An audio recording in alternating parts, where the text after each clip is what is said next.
பிரம்மன் ஒரு உயிரை படைக்கும் போது அந்த உயிர் இந்த பூமியில என்னென்ன அனுபவிக்க போகுதுன்ற தலையெழுத்தை பிரம்மன் எழுதுவார். இது ஏதோ பிரம்மன் தானா எழுதுறது கிடையாது.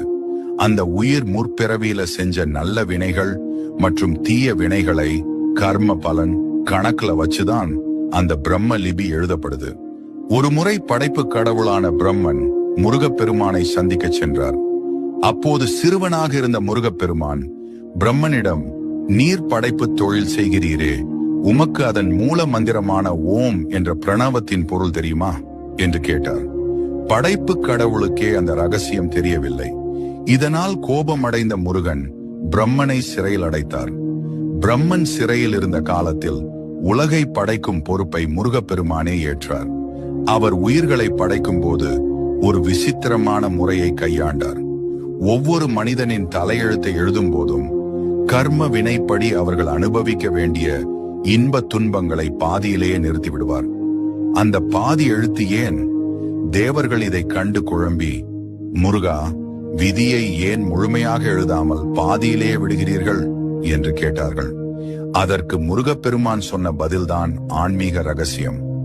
நான் விதியை முழுமையாக எழுதிவிட்டால் அந்த விதிக்கு நானே கட்டுப்பட வேண்டி வரும். ஆனால் நான் சில இடங்களை காலியாக விட்டுவிட்டால் என் பக்தன் கஷ்டப்படும் போது என்னிடம் வந்து முருகா என்று தஞ்சம் புகுவான்.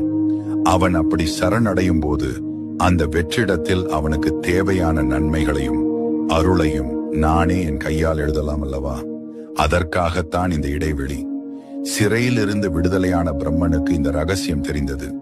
தன் தவறை உணர்ந்த அவர் அன்றிலிருந்து ஒவ்வொருவருடைய தலையெழுத்தை எழுதும் போதும் ஒரு குறிப்பிட்ட பகுதியை மட்டும் முருகன் மாற்றியமைக்கட்டும் என்று காலியாகவே விட்டுவிடுகிறாராம். அதனாலதான் பிரம்மன் எழுதின விதியை அந்த பரமசிவனே மாற்ற முடியாது என்றாலும் முருகப்பெருமான் நினைத்தால் மாற்றுவார் அப்படிங்கிற நம்பிக்கை உருவானது. கந்தன் கருணை இருந்தாலே போதும், தலையெழுத்தே தலைகீழா மாறும். அதனால்தான் அவர் வினை தீர்க்கும் வேலவன். உங்க விதியை மாத்த போற அந்த முருகனுக்கு ஒரு அரோகரா சொல்லிட்டு இந்த வீடியோவை மத்தவங்களுக்கும் ஷேர் பண்ணுங்க. இந்த பதிவு உங்களுக்கு பிடிச்சிருந்தா